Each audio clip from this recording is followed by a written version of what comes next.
Hai, berjumpa lagi dengan saya Rizkyana Prihatiningsih. Kali ini saya akan membawakan materi tentang penggunaan Google Classroom dalam layanan bimbingan dan konseling. Sesuai dengan hasil survei yang telah kami lakukan, Bapak Ibu banyak menggunakan Google Classroom dalam pelaksanaan layanan bimbingan dan konseling. Kita akan belajar dari awal tentang penggunaan Google Classroom, bagaimana Bapak Ibu membuat kelas, menambahkan siswa, dan menggunakan fitur-fitur yang ada di dalam Google Classroom untuk penggunaan layanan bimbingan dan konseling. Baik, simak selengkapnya video berikut ini. Saat ini kita masuk ke materi yang ketiga, yaitu penggunaan Google Classroom sebagai layanan bimbingan dan konseling di sekolah.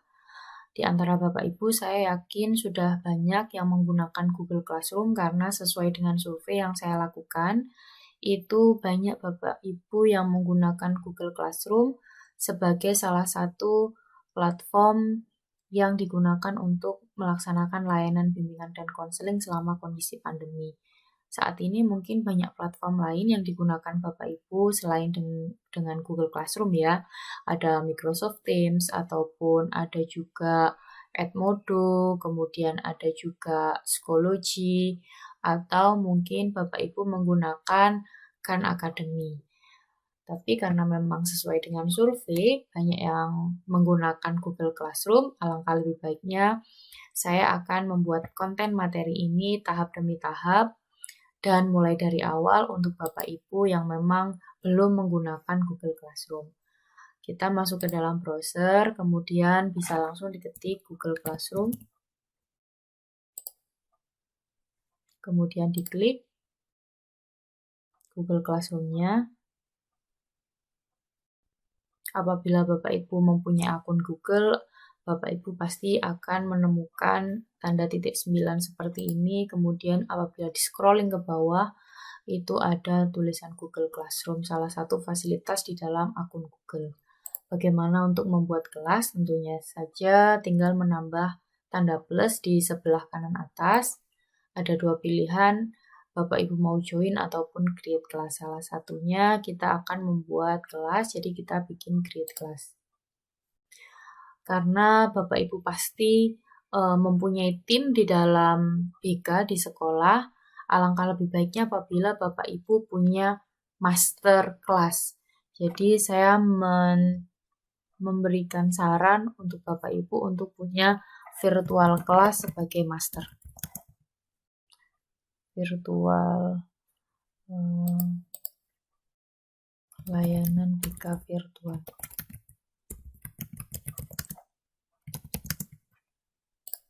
Section master, and then subjeknya kita berikan bimbingan dan konseling. Kita klik create untuk membuat kelas.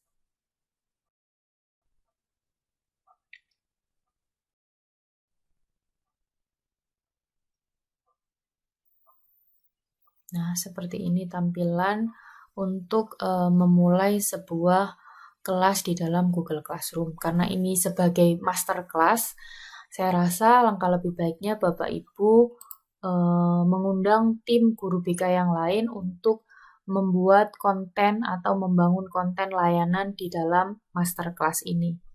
Jadi Bapak Ibu bisa menginvite teachers yang lain dengan mengirimkan email. Mungkin saya cari di sini mungkin salah satu teman saya, mungkin di sini atau akun seperti ini. Nah, ataupun email Bapak Ibu dalam satu tim BK di sekolah yang lain ditambahkan. Kemudian diklik invite untuk mengundang teachers yang lain atau guru yang lain di dalam master class ini. Undangannya sudah terkirim. Selanjutnya adalah di dalam master class ini, saya menyarankan Bapak Ibu untuk membuat topik-topik sesuai dengan layanan yang diselenggarakan. Misalnya ada assessment topiknya, add, kemudian kita menambahkan topik tentang, kita membuat topik untuk setiap angkatan. Misalnya kita buat kelas 7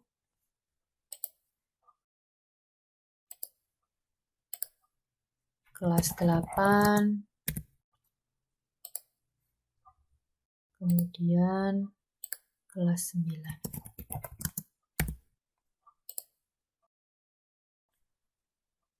Kemudian kita tambahkan lagi topik yang berkaitan dengan info penting, misalnya.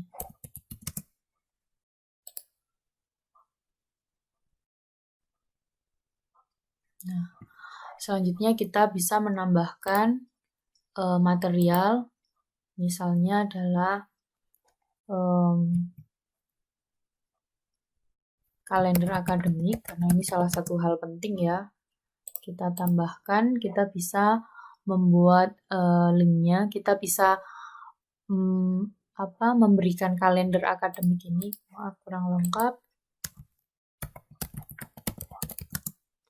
Kita bisa menambahkan, memberikan attachment ataupun lampiran, maksud saya itu bisa dari diunggah file dari browser, dari PC-nya atau laptopnya Bapak Ibu, ataupun dari drive seperti ini. Kalau misalnya mau upload, diklik yang upload, kemudian di browsing, ini akan mengambil lampiran atau file dari PC ataupun laptop Bapak Ibu.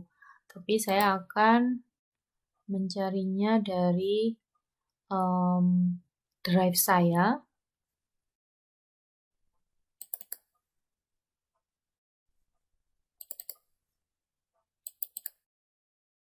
Misalnya seperti ini, kita pilih filenya, kemudian klik insert. Kalau ini kita menambahkan dari Google Drive. Kemudian kita pilih topiknya sehingga terklasifikasi setiap postingan yang kita buat di dalam Google Classroom, sehingga lebih rapi. Kita masukkan ke dalam info penting. Kita post.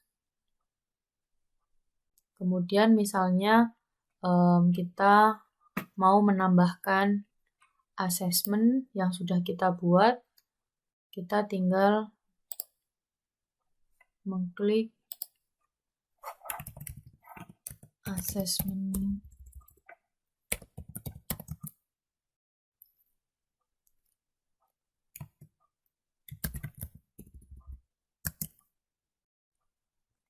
Kita tambahkan, kita bisa ambil dari Google Form yang sudah Bapak Ibu buat sebelumnya.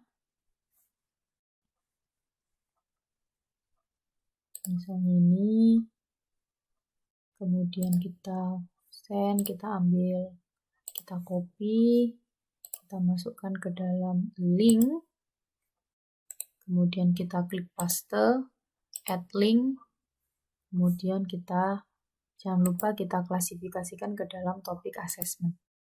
Kita posting. Seperti itu, atau mungkin Bapak Ibu mau menambahkan topik untuk tentang administrasi.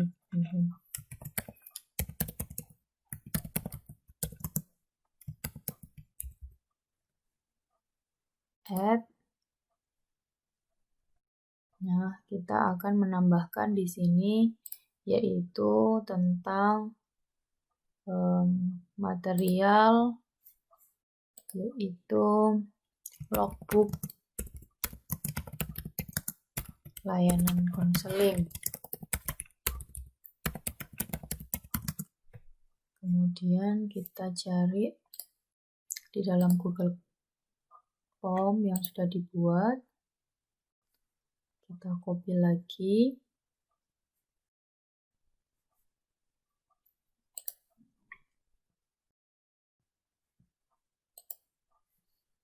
Kita copy, kemudian kita masukkan linknya lagi, kita paste, add link, kemudian kita masukkan ke dalam topik administrasi, kita posting. Selanjutnya mungkin Bapak Ibu punya kumpulan form, kita tambahkan formulir layanan misalnya. Kita add, create misalnya material lagi, Bapak Ibu tambahkan dari formulir layanan yang sudah dibuat. Misalnya yang kemarin kita membuat tentang formulir permintaan konseling.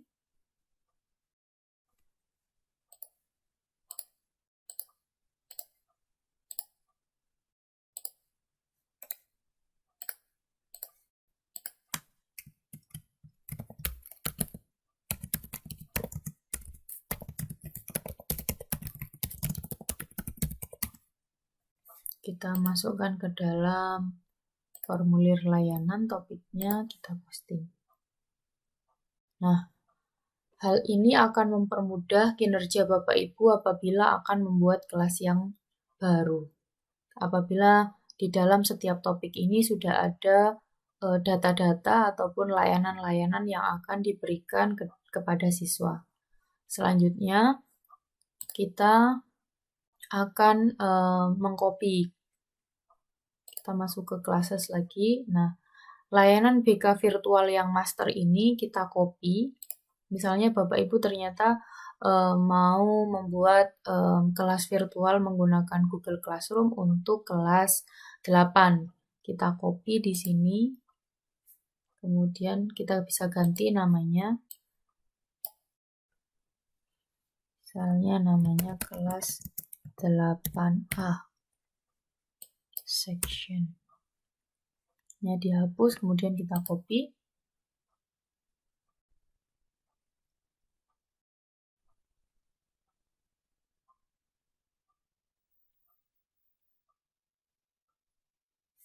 Nah,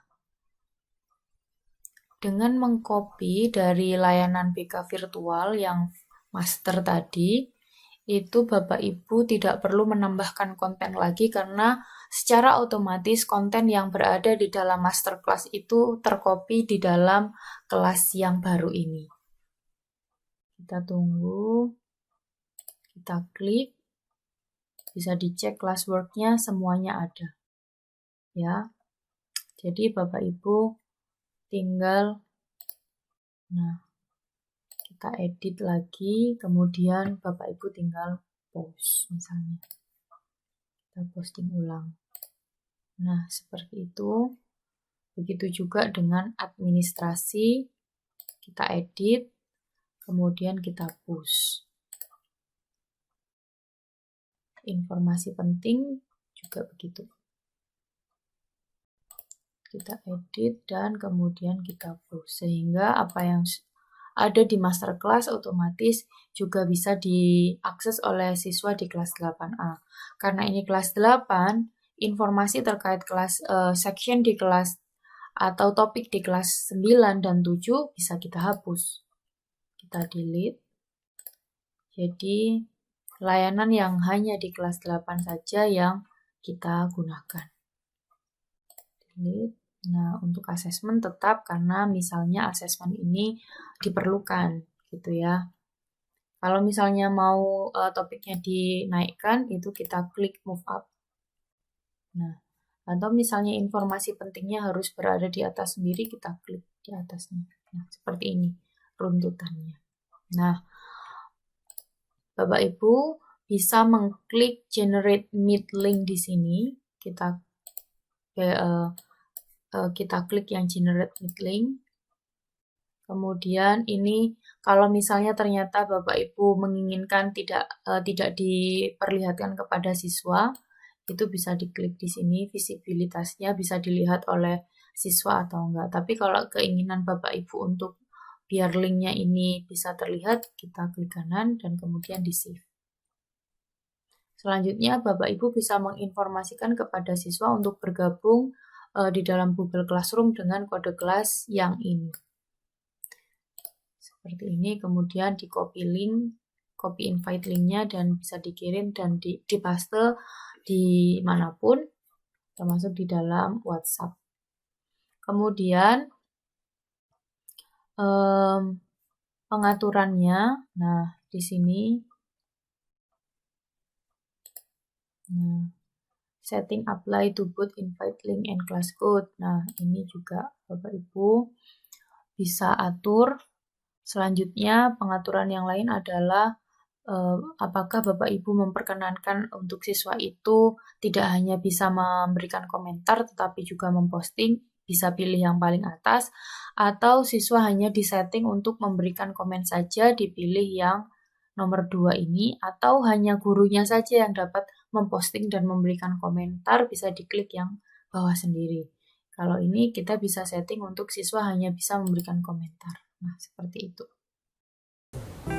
Itu tadi adalah langkah demi langkah untuk menggunakan Google Classroom dan memaksimalkan fitur-fitur yang ada sehingga layanan BK di sekolah dapat lebih optimal di tengah kondisi pandemi saat ini. Tetap sehat, tetap semangat, dan salam konselor hebat Indonesia.